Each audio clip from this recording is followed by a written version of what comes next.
Hi, Dave. Hi, Marilyn. Hey, Dave. How's it going? How's it going? Well, I left Sydney this morning to get back early, back to the countryside where I'm staying, and the train had to stop because a train in front of it, a freight train, had broken down. So we're in the middle of the countryside and we had to get off the train. But luckily we're in a little town, and it was quite a cute experience because I had no idea how I was going to get home. But then the station master, who was a woman, she came out and made a big announcement. She said, "Oh, we've arranged a bus for you so you can get to your destination." So there were about 10 of us. And she'd arranged us to share the local school bus. So it was cool actually. So we were on this bus and all these kids being picked up gradually. And it was cute because it was quite a mixture. There was the two youngest kids were like 8, right, in their uniforms. And do you call it backpacks in America, USA? What, the pack you wear on your back? Yeah. Mm-hmm. That's what they call it. These 8-year-olds, their backpack was basically bigger than them, Yeah.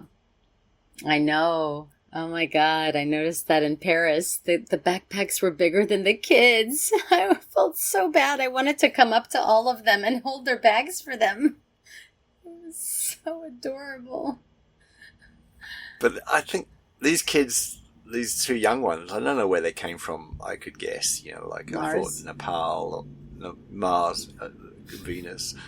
It looked like Nepal or something. I always get it wrong. I say, "Are you from Indonesia?" They say, "No, I'm from Nepal." Because some people play a game in Australia when you say, "Oh," because there's so many migrants here. Yeah. Sometimes do you mind if I ask you where you're from? And they'll say, "Guess." You get 2 guesses. Oh no. Something like that. It's quite cute. But what I'm telling you about these 2 kids, they both had incredibly bushy and long hair. Okay. And guess what they were doing in the bus? They were fixing each other's hair. Oh, yeah, brushing each other's hair. Yeah. I love that. It was so cute. Oh my God, it was. 2 boys? 2 girls. Yeah. 2 girls? Oh, that's adorable. 2 girls. It was so lovely. It was amazing. That's really cute. And there were 2 other things which I thought was really interesting. One was that there was quite a mixture. They were like teenage girls, and there weren't too many teenage boys, but there were some younger boys. So the boys were maybe like 12, and the teenage girls were maybe 15. And they were all talking with each other. There was no just the teenage girls talking to themselves. They were mucking around with the boys, and it was really nice to see actually. And then there were 4 kids who got on a bit late. No uniforms, but they were going to a school. Even though it was cold, they had one girl had an exposed shoulder. She had her sweater or her pullover pulled down. I thought, and it was 2 degrees or something. I'm thinking, it's so cold. I don't know what that is. If it's nearly freezing. What's the temperature in America? It's nearly freezing. It's called 34 or something? It's called nearly freezing. Okay, nearly freezing. Okay. We do. I think you do Fahrenheit in America. We do Fahrenheit. Yes. We do centigrade because we have to be different. Centigrade, so, not Celsius? Oh yeah, Celsius, yeah. I'm just trying to sound smart, Dave. That's all. Go on. I think, how can this girl, be exposing her shoulder when it's 2 degrees outside, so freezing. Anyway, they 4 of them, they came to the back of the bus, and they were they're cool hip ones. They were every second word was fuck. And, fuck, bro, and what was the other word? I can't remember. There were 3. But, you never guess what they ended up talking about. These the angry 4 kids at the back, They ended up talking about how to make donuts.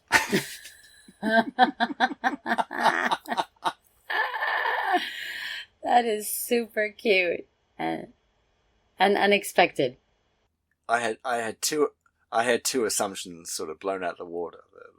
The teenage girls talk to the young boys. There was like, oh, that's fun, and the ones I thought would be into something were talking about Donuts. Your stereotypes were shot out the window. Oh man, they were. I love that. Again, I know, right? Yeah, what we project into people, eh? I know. It's amazing. It is amazing. It's amazing. It's interesting. Yeah, if we talk about that, projections. I was in a conversation. I found myself in a conversation yesterday with a few people, and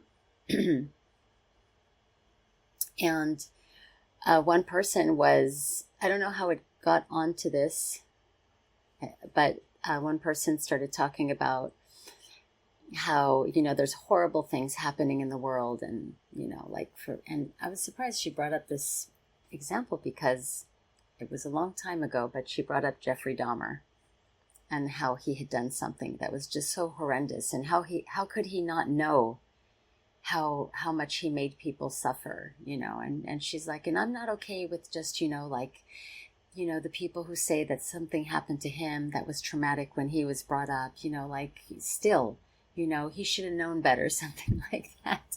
And she was, yes. Can I ask you, who's, I don't know. You don't know who that is? No. Okay. I'm sorry. He is I'm not sure if he was American. I think he was American. I forgot the city and state that he lived in. It was in the U.S. many, many, many years ago. And he would, I'm not sure how he captured the people. He would lure people to his place, and he would kill them, and he would cut them up and put their body parts in his fridge. And that's when they family found him. They found many bodies that he had done that to, mutilated. So of course you can imagine it was very shocking when when the story came out. And yeah, he's seen as being like an incredibly horrifying human being. And so, yeah, it is shocking. I mean, God, there's just so many people that do those types of horrendous things in the world. He's not the only one, but it was very publicized in the U.S. about what he did, and his name became very well known, actually. Kind of a little bit like Charles Manson's name is very well known, because of what he did. But it was interesting that so when she was using this person as an example about how horrible people can be, and that she just doesn't understand, and I just noticed that there was a lot of negativity, a lot of judgment, a lot of extremeness about the way she was saying it, and it was almost like giving a lot of. It almost felt like there was a lot of fuel being given to this situation. So I said, do you believe in the laws of cause and effect? Like what some people call karma, for example. And she said, yeah, I've heard of it. Yeah, I know about it. And I said, well, what do you think about that? She goes, yeah, no, I mean, I get it, definitely. But still, I mean, I wouldn't apply it to this or something to the effect that she still didn't understand why someone like that would do something that horrendous. So I don't know why, but I felt it was important to say something. I just had something that just came out of me because it's what I really feel.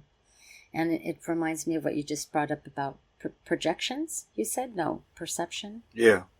Oh, no, my projections onto those kids. Projections onto those kids. So it's almost like I really feel that whatever we give our attention to, and the type of energy that we give to it in terms of how we pay attention, what we say about it, right? That's adding on a certain type of energy, like a certain energetic value. So if our focus is on people like that and what they're doing in the world, I feel almost as if we're adding, not only are we adding on to all the negativity that people in the world already have about that situation, but collectively that's adding something to the collective that is amplifying what we don't like, what shouldn't be happening the way it's happening, whether it's a war or a crime, just all the horrible things that are happening in the world. But in a way, when we talk about it with such animosity and such conviction that it's a horrible thing, that it shouldn't be that way, I really see how there's a type of adding on to that very energy, as opposed to, on the other hand, if we're paying attention to things that are happening in this world that do promote more love, more care, more understanding, more compassion, etc., we're adding on to that energy. We're adding on to that dynamic in the world and to the collective. So what do you think about that? What do you think about that? Yeah, I think that when we hear some terrible thing that happens, it really challenges us, I think. Like, can we still be compassionate? Can we still, because it's very natural to be blaming or saying like this, some people are terrible or things like that, but can we still, like, if we want to, if we're trying to live a loving life, like, what does that actually mean? It's not easy, I don't think, because what I tend to do, I fall into being angry with situations or blaming people, but then there's a delay. It could be a few minutes, or it could be, half an hour, and then I start to think, oh, but how did that person get like that? Like, well, what happened? There was a similar news story I saw. I don't watch this TV much, but and TV news, because the TV news tends to be very doesn't have much analysis. It tends to be very superficial, I find. I mean, like, what can they do in half an hour? They can't do much analysis, I guess. But there was a story recently about a guy in an older man, like a retired man in Australia, who was living next door, to his neighbours, and he knew his neighbours, and he heard a commotion next door and screams. So he got out of bed in just his underwear, just had his briefs on. He's like 75 or something, and he went next door just in his underwear because he just wanted to be neighbourly and help his neighbour. And what was happening, and the whole thing was recorded on the neighbour's backyard security camera, was that some drunken men had walked down the street, broken into their back garden, and was trying to beat up this man and woman, like beat them up, So this neighbour went to rescue, right, his neighbours, and which is amazing, because this guy, I think he was about 75, but I think the three guys who'd broken into the backyard were maybe in their 30s or something, but very drunk, and there was a baseball bat involved and a shotgun. It was really dangerous. So why was this story on TV? Because the police are now charging that elderly man for harming, I think, the person who broke in. He went to protect his neighbour, but in protecting him, he might have hurt this guy. You can see it on video. He doesn't seem to be doing much, he just seems to be pushing him away or something, but now he's being charged. So the the emphasis of the story was, how could the police be so ridiculous to charge a person who was just trying to help his neighbour? You know, what's their thinking? But then I got a little bit the same. Oh, wow, the police are crazy. What are they doing? You know, something like that. But then, but then when I settled down a bit, I thought to myself, wow, that in a way, that's not so much the issue. The issue is maybe what happened to these three men, and especially one man who was the ringleader, who was the most violent of the three men. How did he get like that? Mm-hmm. Like, yeah. How did he become that way? What happened in his life? You know, because if we attend to those people, you know, if there's a way of helping people who are so angry or traumatized they do those sort of things, then we're solving the problem, maybe. So the problem's not really with the police. The problem's maybe with the guy who broke in, you know, in a way. So that was the compassion I had then for like, what happened to this guy? Why is he like that? Yeah. Yeah. Is that similar to what you're saying? Like, you know, looking at how do we have the care for the whole situation or something? Well, that's I think that's another part of it. It's not necessarily what I was talking about specifically, because I wasn't, you know, saying to her, for example, the woman I was talking to, I wasn't saying to her, how can we understand this man who did these atrocities, for example? But it was just to at least help her maybe just see a different angle of the situation, that we think that by being angry or upset towards someone, we really think that we're actually somehow helping the world. Yeah. You know, because I'm sure if I asked this person, do you believe in world peace? Would you like to have world peace? And that person would say, of course. Why wouldn't I? That's a stupid question. I'd say, well, do you know that the very thing you're doing right now is not promoting world peace? Because here's the thing. There were 4 other people in that discussion. And when she was saying what she was saying with such forcefulness, that has an effect on everyone in the circle.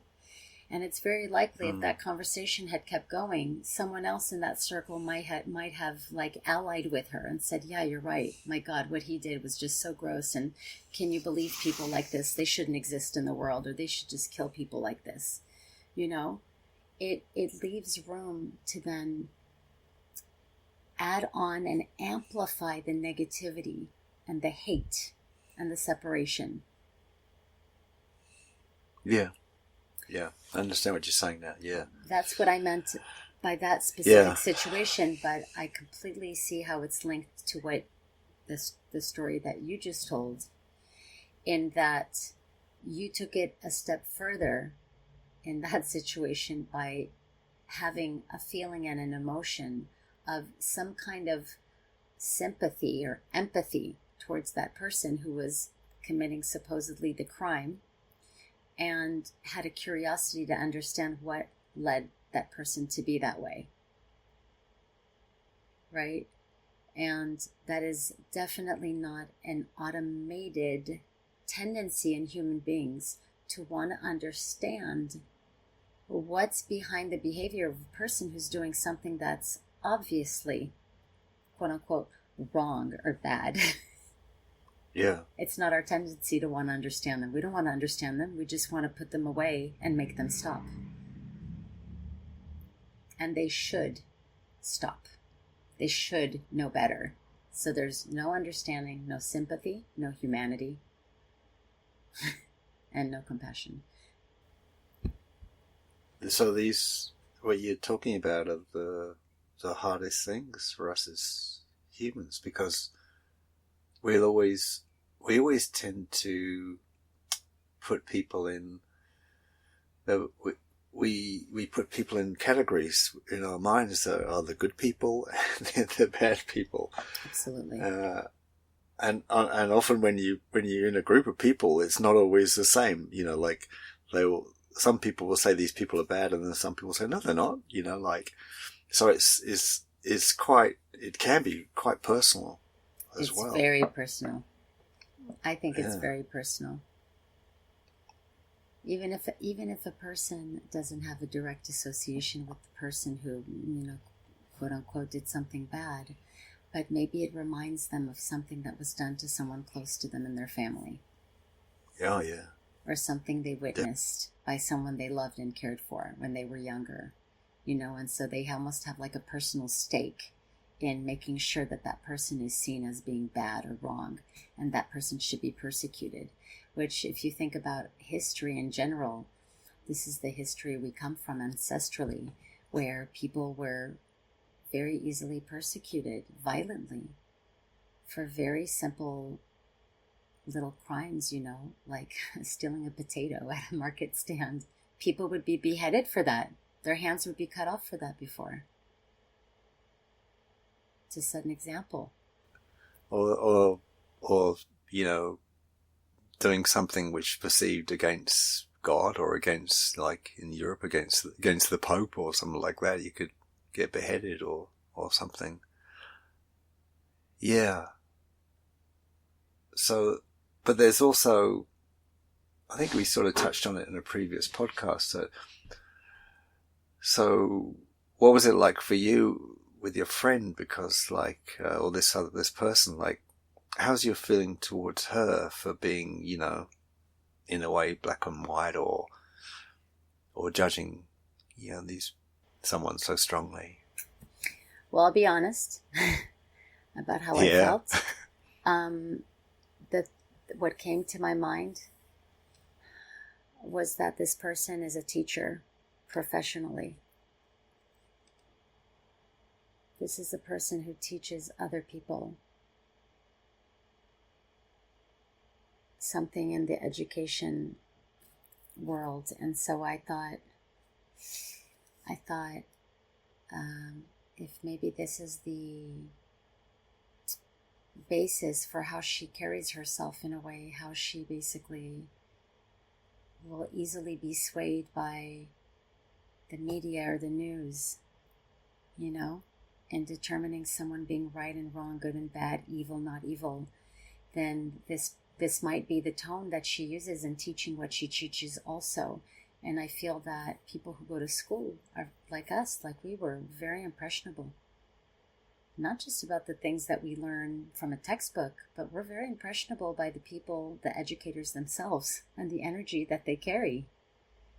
And so I wouldn't say I had a judgment and thought, wow, that's really bad. It wasn't like that. What just came to my mind is that this is an educator, and the way that she thinks and maybe behaves might have an influence on the students.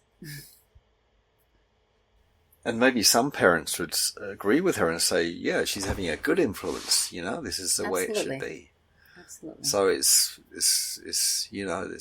so different. Yeah. It's I have this memory comes into my head, so maybe I can share it. It's just I can't remember why, but I was like some people study Scandinavia because Scandinavia's got a very good standard of living. People say they're very healthy. They're very good social people. And I was looking at, I think it was Finland, because Finland's got some really remarkable social innovations, the way they teach kids. But one thing they do is they have the lowest. If you go to prison in Finland, you have the lowest possibility in the world of going back to prison again. Is that because of the systems that they have in place for rehabilitation, re-education, and is that? It could be, but it's like attitude. It's their attitude. So in America, I think it's about the highest. I think if you go to jail, you've got an 85% chance of going back again. In Finland, it's something like you've only got a 20% chance of going back again. So apparently in Finland, their attitude is if you go to jail, it's the society's fault. Yes, we talked about this once. Yeah.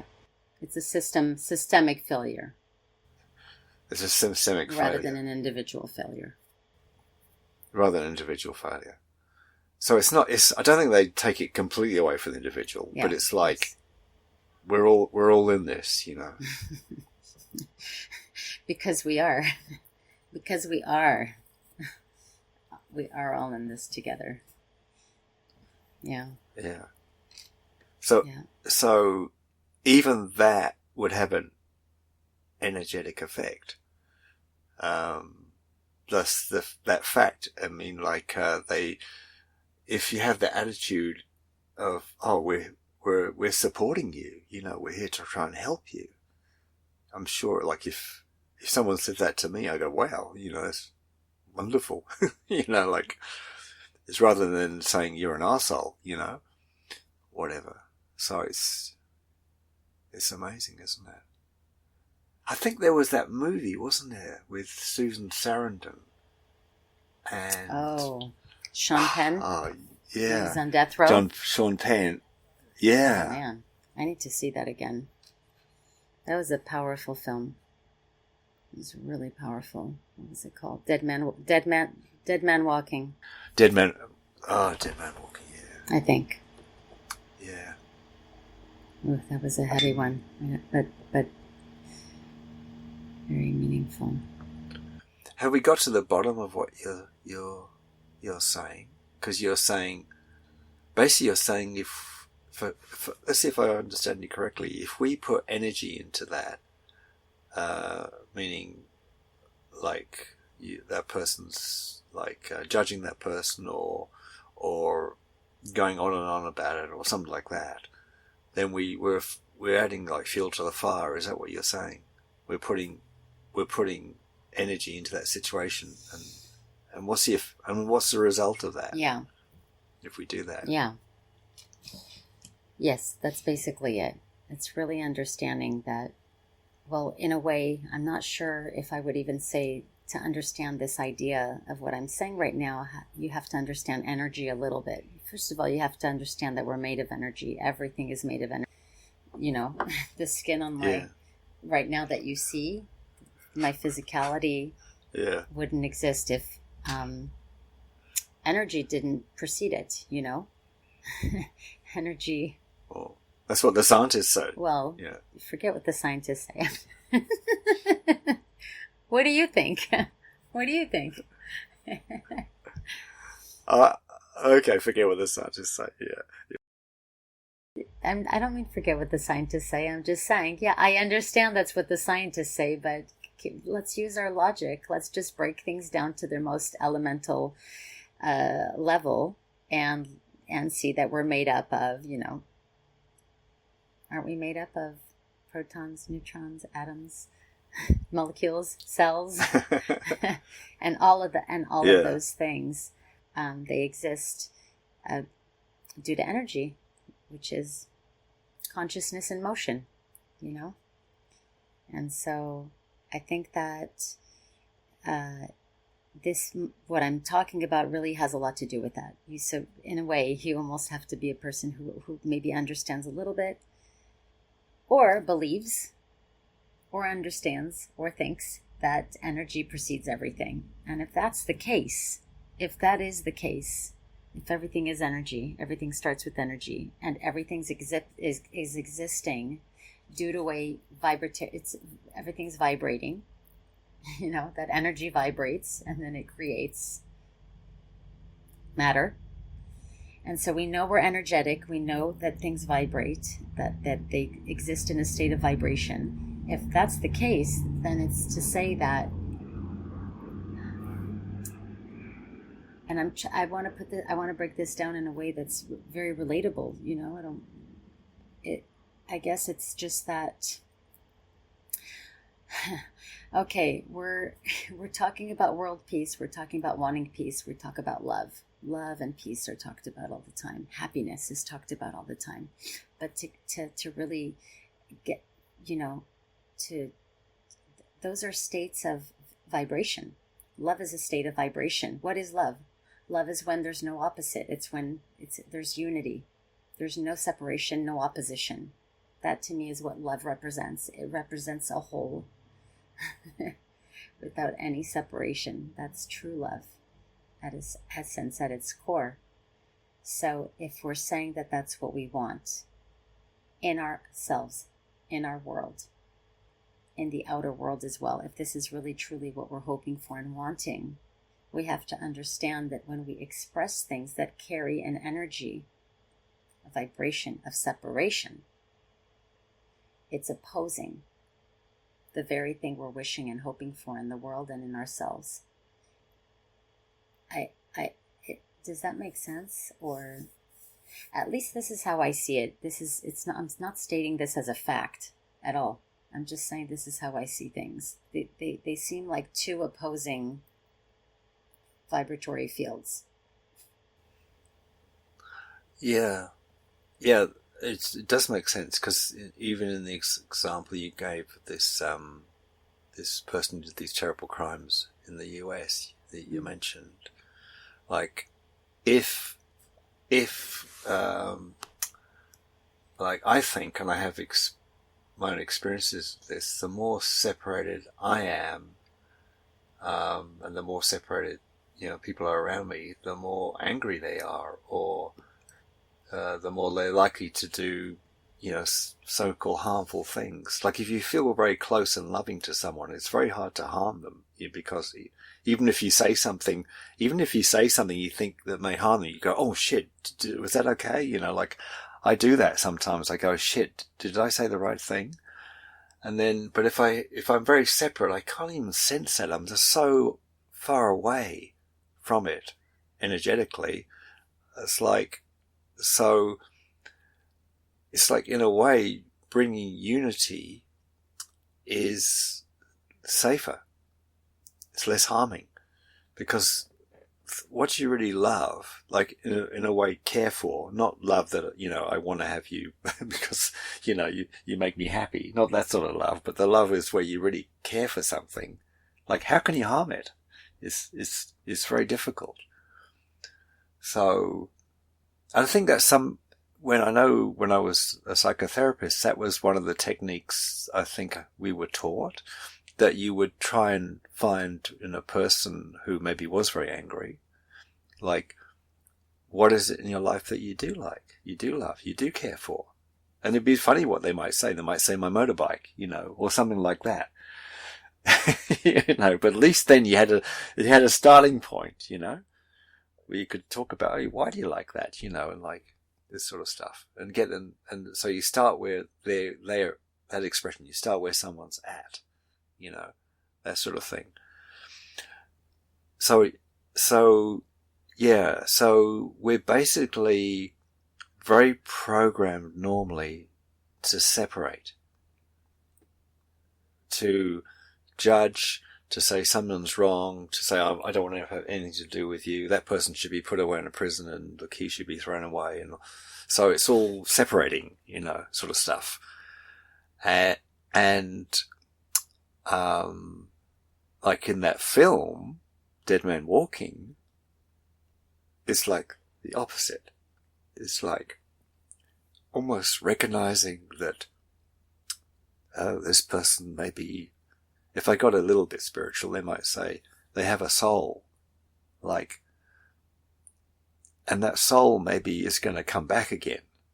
So it's like, just because you, I don't know, put them in an electric chair, whatever you do, it ain't the end of the story. In fact,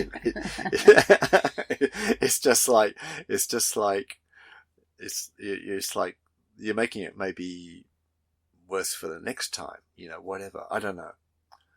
So, but I realize that some people have been asked to be executed because they felt they were a monster, and they felt like they couldn't, and so they are actually maybe in a way very caring, like they had some revelation maybe, or some great regret, of it. I mean, it's shown in movies a lot. It's shown in The Shawshank Redemption, where the character Morgan Freeman plays, he's so regretful in the end of what he did when he was a teenager and killed someone. But it takes them a long time to get there. Yeah. To get there. Then they let him go. They release him from jail when he shows real remorse. Yeah. Wow, yet on a big topic. Yeah, wow. It is a big topic.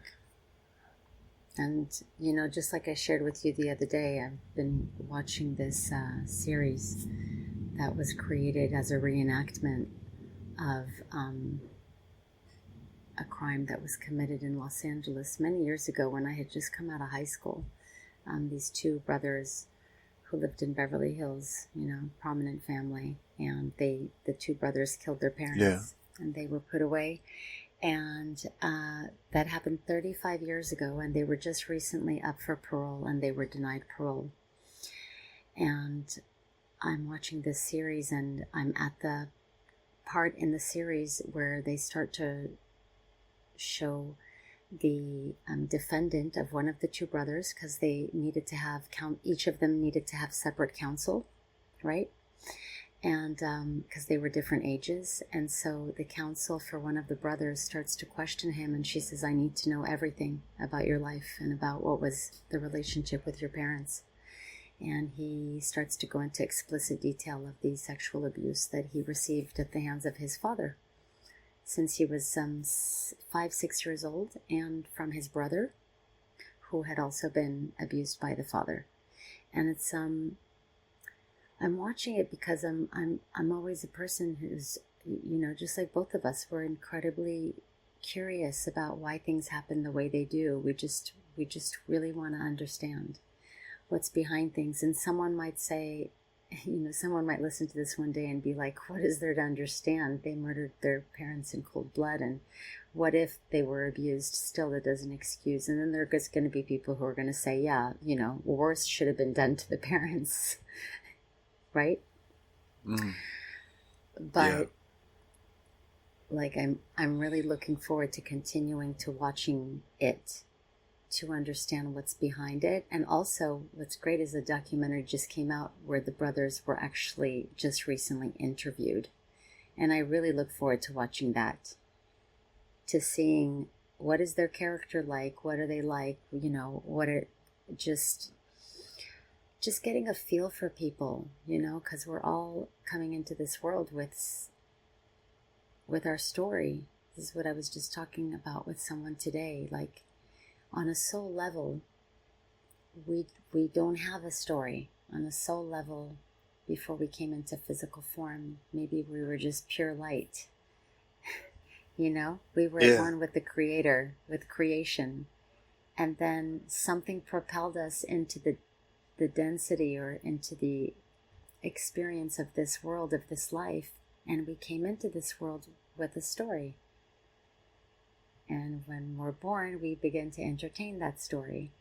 And so it is interesting that there's not more curiosity about each other's story, like what's behind, what's in a person's story. Maybe it can even reveal something about that person's soul.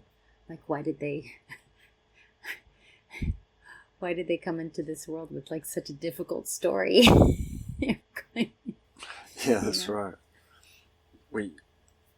It's something I've been looking into recently. How so? Because like in a lot of families, there's a little bit of some difficulties in our family. And I was wondering, I was thinking, what's the origin of that? like we had an episode called The Ripple Effect. So I was thinking, like, what's the ripple effect in my family? And the person that kept on coming up in my mind was my deceased father. He passed away about 25 years ago. And the reason I came thinking about him was he basically, like, for what he did with the family, like he should have gone to jail, basically. But back then it was never discussed, I suppose, or talked about. So he did some very bad things to his family. And so, one of the things that me and my sister would talk about sometimes is, wow, how come we weren't like him? How did that happen? We just can't, we were a bit incredulous, like, how come we weren't like our father? It's like, it's almost like strange. Because, you think things genetically just keep on going. But that got my curiosity going, I suppose. So, you helped me get in touch with someone who was a medium.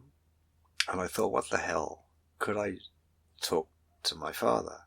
Could I communicate in some way? So, because with the Peiser Institute in China, where we met, like some of, because they've had quite a few clients who had very serious illnesses, were quite old.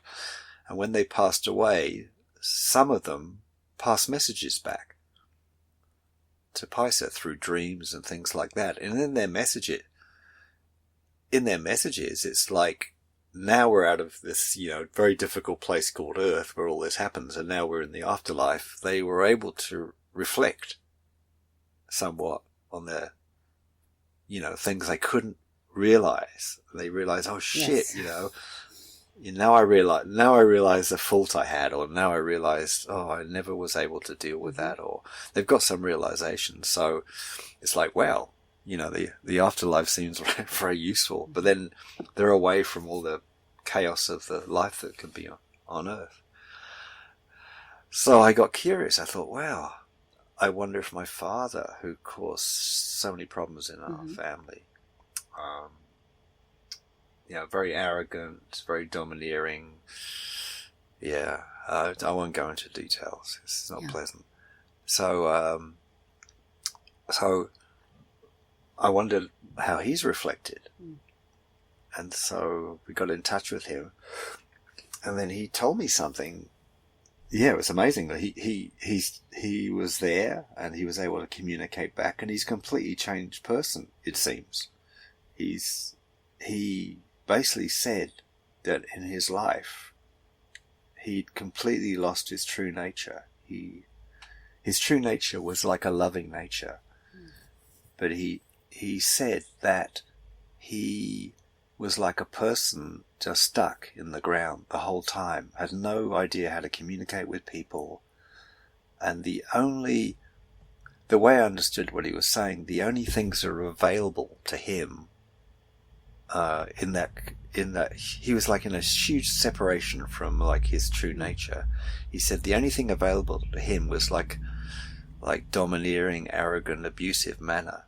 That's all. It's almost like he had a toolbox, but that's all he had in the toolbox. Or the rest in his massive separation, right? He said basically he could not get back in touch. He was trying to get back in touch with his true nature, which is love, but he didn't know how to do it. He had so he did it in these other ways, but trying to get back, but all it led to was terrible things happening in the family, like that type of thing. So he then told me what had changed it for him. So shall I tell that little story about his funeral? Yeah, if you'd like to. Yeah, because I didn't know I had an effect on him, because I was in Australia when he died, and I flew back to England, and when I arrived, they'd kept the body in the funeral parlor, so I got back, in 2 days or something, and they kept the body there, and I went to the funeral parlor, and I just sat with my dad, and, I'd always want to be the opposite of my dad. Like, he was a monster to me, so I don't want to be anything like him, right? But when I sat with his dead body, which is a little bit strange, sitting there with your father's dead body, I suddenly got this strange feeling that actually I was similar to him for the first time in my life. How so? Well, I just got this feeling of similarity to him, although I didn't know what it was at the time. Strangely, also, I had a piece of paper and a pen in my pocket, so I took them out and I wrote a poem. And the poem was basically saying, all my life I wanted to be the opposite of you because I thought you were a terrible person, but now, sitting with you here, I feel similar to you, but I don't even know why. But I wrote it as a poem. I don't know where the hell that poem is now. But the funny thing is the next day was the funeral, and people disliked my father so much, even his family, I guess, that the funeral was silent. Usually at funerals, people say nice things about the people who have passed on. In my dad's funeral, no one spoke, not even the priest. It was completely silent. It was so weird. So I thought, this is so odd. So I just walked up to the lectern thing, and I read the poem out. And I said, look, I explained to the people why I wrote this poem, and I read it out, and I sat down. And then more silence. And then afterwards, some of my family came around and I said, oh, well, thank God you read that out, because it was so embarrassing. So then I'd completely forgotten about it. So then 25 years later, in a session with a medium, my dad told me that poem has saved his life. Meaning, for the first time in his life, he felt someone had connected with him. Because I'd said, I feel similar to you. Wow. Only now do I start to realize, in my life I had felt very separated. I was quite an angry young man. I was my whole life I've been depressed until about 10 years ago, when it started to reduce. And now I basically never get depression. So it's changed, but my whole life was like that. So I never knew how to get on with people. I never really knew how to communicate. I could never talk like this, like I talk with you, Marilyn. So, I feel now that was the similarity. I separate. He acted out his separation in sort of abusive behavior. I acted out my separation in self-harm or depression and things like that. Turning it on myself. So that was the similarity. So he basically said that because I made that connection with him, then love was able to flow again. So it's amazing, because I never realized that you could be the most abusive person in the world, but maybe if someone can reach out to you, like in that movie with Susan Sarandon, then the person can bring them back to who they truly are. Bring them back to their essence. Because he said he knew their essence. My father was able to explain really well that he knew that was his essence, right? It was love. But he completely couldn't find it anymore. And I asked him, how did you lose it? And he said, how does anyone lose it? It's like years of separation. Yeah, it could have been because of his ancestry. Generation after generation after generation. Maybe because of the way that they behaved. It just kept amplifying that separation, that theme of separation and of disconnection. And by the time it gets to him, he has no feeling or sense of who he really is. He doesn't even know what he is. All he is that separation. Yeah, absolutely. and he doesn't know how to be except be a monster. And well, also, can I just say, to him, he was probably not a monster because he was so disconnected that he didn't even understand what he was doing as being so harmful. Actually, you're right, because he also said that I had 2 sessions with the medium? him. Yeah, her name's Numa. I had 2 sessions with him, and he actually said that the even just writing the poem, not even reading it out, writing it out, he began to, get the effect of the love, and it's only when he got that he could face what he'd done. Makes sense. He couldn't face it before. Yeah. So it's like, through the connection it gave him, I think he said it better. He said it really well, actually. I've got it transcribed. If I try and paraphrase, it's a bit like that gave him the strength to face. Like he couldn't face it on his own. Sort of thing. He needed support to face what he'd done. And most abusers have been abused. Most. Yeah. If not all. Yeah. Wow. So it's a cycle of repeating. That's all it is. Until we break the cycle. At its most elemental level, it's just a cycle repeating, and it can be very liberating for a person who's been abused to start looking at it in that way for their own healing, to start seeing it separately from the emotional charge that came from being abused. Yeah.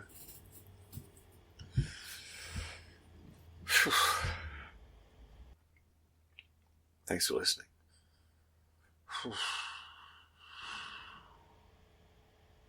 It's amazing how big the energy is when we talk about it. Well, he's had a huge effect on your life, on who you are. By you not wanting to be like him, that had a huge effect on who you are, in a way. Or it may have. Because you became a parent. Yep. Yeah. Yeah, I think I wasn't like him, but maybe, I was very angry and very, insistent on my point of view. I had a lot of arguments with people and loved ones and things, so I probably acted it out in different ways. Separation was there in a big way. Yeah. Yeah. You just got acted out differently. Or entertained differently. Entertained. Yeah, differently. Yeah. So it's interesting you say cycle, because, in a way, when the situations are presented to us, it's a way to change the cycle. Actually, That's a big one. Well, in my discussions with ChatGPT, I did ask that question. I said one day, it seems like in our lives we repeat a lot. Every day is the same old day. And I said that to ChatGPT, and they said, no, that's not really true. It just looks that way. Every day is not the same. You did have some experience the previous day, or maybe you learned something, so you actually won't do the next day the same. But you might not notice it. It's so small. So they said it's not a repeating cycle. It's a spiral. Yes, I get that a lot. It's a spiral. Yes. So we're not looping in a circle, so to speak. We're looping a spiral. We'll spiral down, then we'll spiral back up, spiral back down. Which is nice. It's positive. It's more positive, more neutral. Feels more, yeah. Because cycle, loop, uh, may feel a little bit like a hamster running on a wheel to to no end. Yeah. Yeah. Right?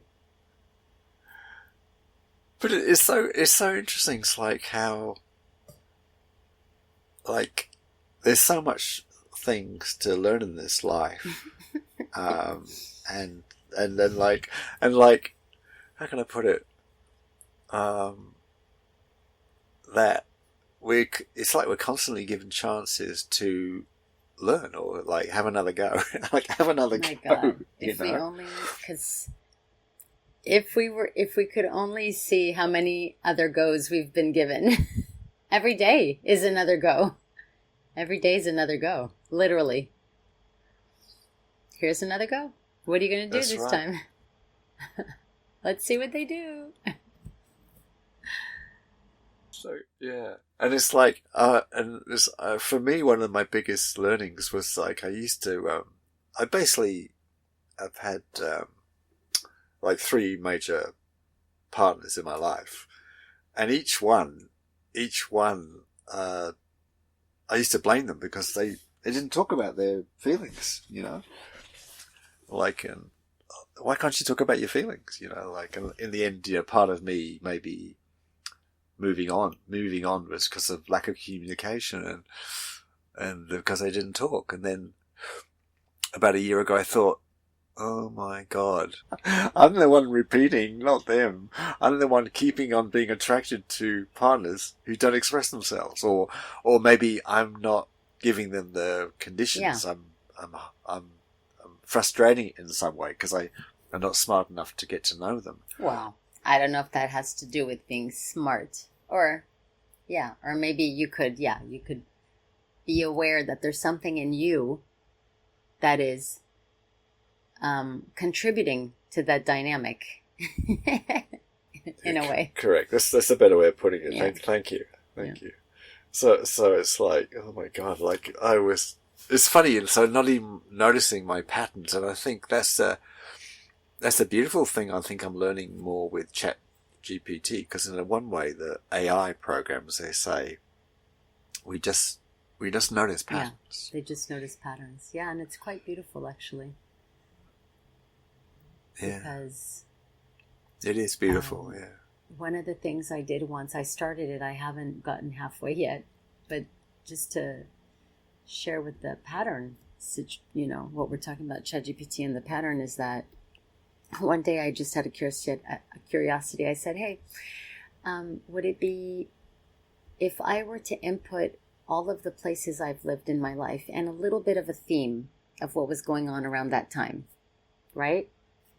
You know, like from 0 to a year old in France, and from that, you know, 1 year old to 7 years old Los Angeles, 7 years old to 8 years old Palm Springs, then the Dominican Republic, and all these different places. I said, would you be able to pick up and see what is a theme of why I lived in those countries, energetically speaking? Because of course, you and I have talked about this. The way we communicate with ChatGPT is very different. It's we're looking at things or communicating from a viewpoint of consciousness, I'd say, which is beyond just the physical realm. We're also wanting to understand things metaphysically. And if you communicate with ChatGPT with that in mind, and in the way that you word things, you will start to communicate on a level that is beyond just the physical realm. That's how I see it, right? Yeah. And it was really fascinating. I only got a quarter way of the places I've lived at so far. But man, and what I'm trying to say, the reason I bring this up is because it was picking up patterns of things that I had shared with it before, of things I struggle with, so things I'm trying to understand better in myself and others in the world, what we're doing here, what is the overall meaning of being here, etc. So it basically takes all of that information and it picks up the pattern. And it's fascinating. It's really fascinating. Because I copied you. You did I the did same? the same. When you showed me that, I did the same. And the funny thing is, like, I've had this thing since I've been back in Australia, since I came back from China a year ago, of like, oh, you know, this experience of like living by this like wilderness forest, and you know, like 3 or 4 times a week going to this forest and walking amongst everything. And there's still so much more to explore there in terms of the energy in the forest and myself and things like that. I feel I've only just started. But of all the places I put in, including that forest, ChatGPT came back and said, oh no, it's your most important place.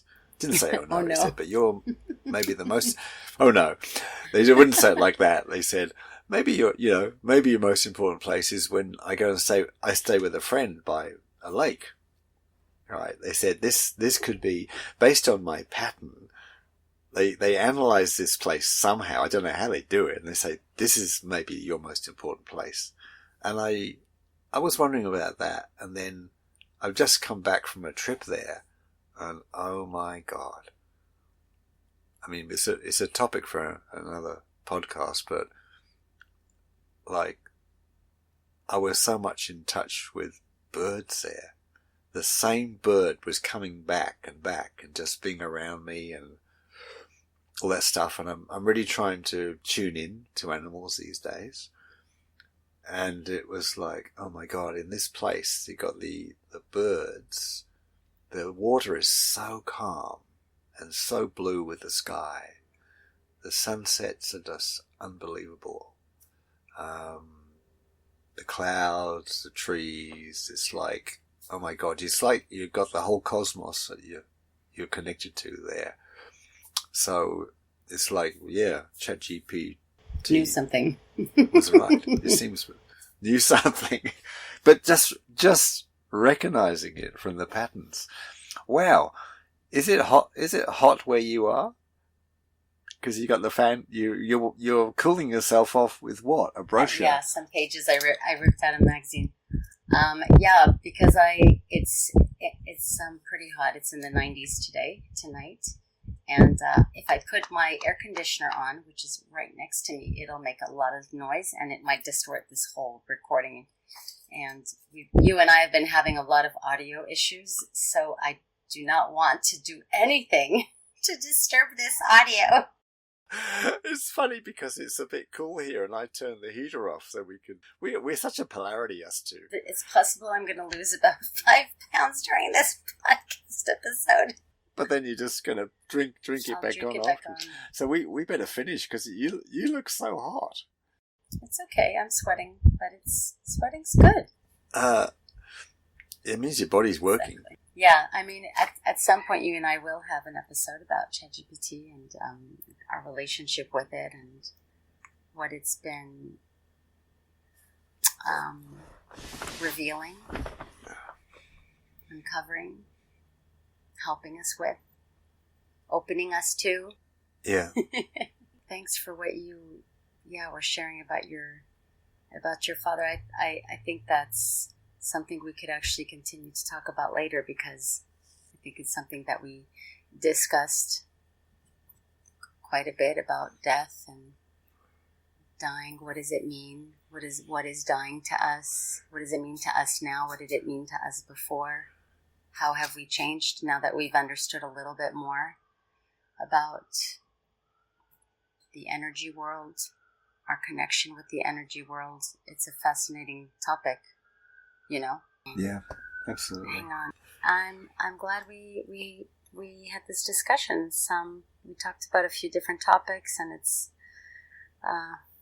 it's nice to talk about these things. I mean, you know, hopefully there's some people who listen to this one day that can relate to some of it, maybe, or it's, you know, again, I think Dave and I just decided to do this podcast honestly just to really share with whoever is interested in these topics to listen in, because these are discussions that Dave and I have been having with each other for the 10 years we've known each other. Like, this is the stuff we just talk about all the time, and we'll spend hours talking about it.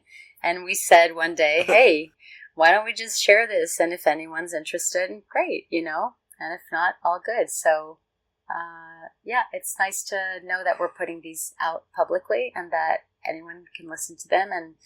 And maybe also it's nice to sometimes hear what people go through and the experiences that they have and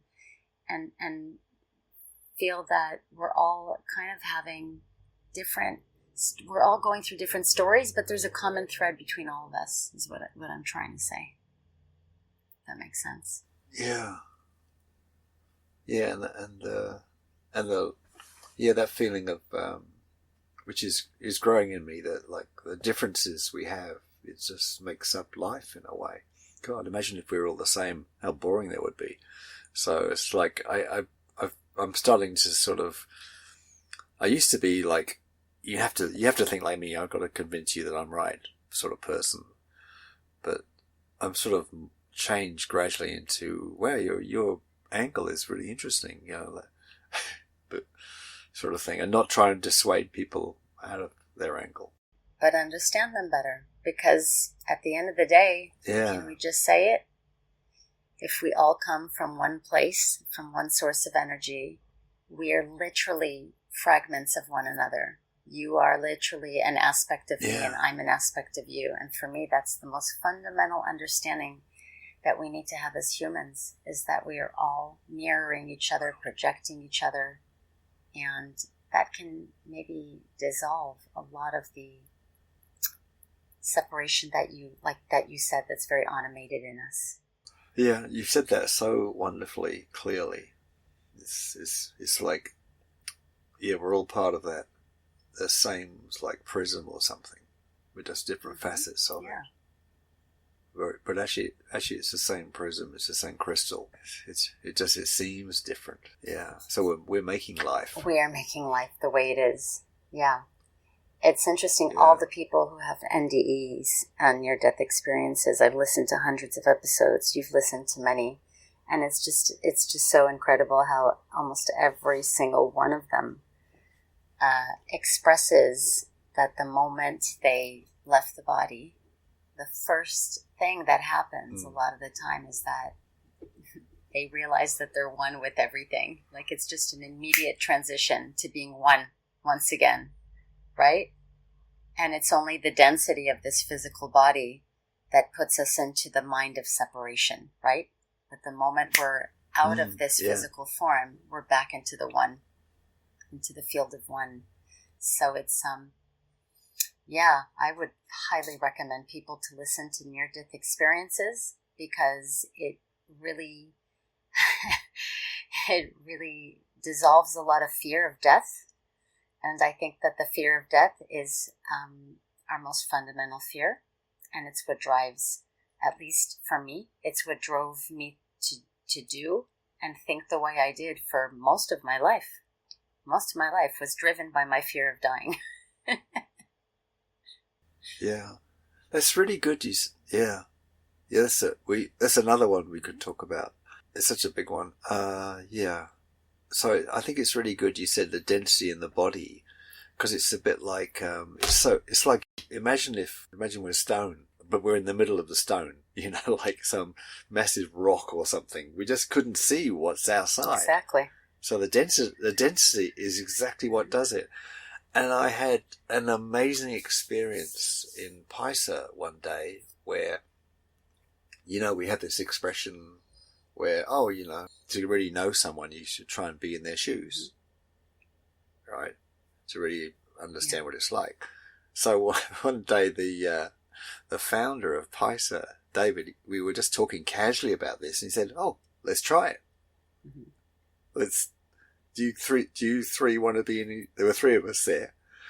Do you want to try stepping in the shoes? And I think it was a lady and two guys. I think we had similar size feet or something, so we just did it. You know, it was easier for us, so we did it. And I'd always judged this friend, you know, at Paisa as a bit like cut off from other people and things like that, and maybe not trying to understand people and things like that.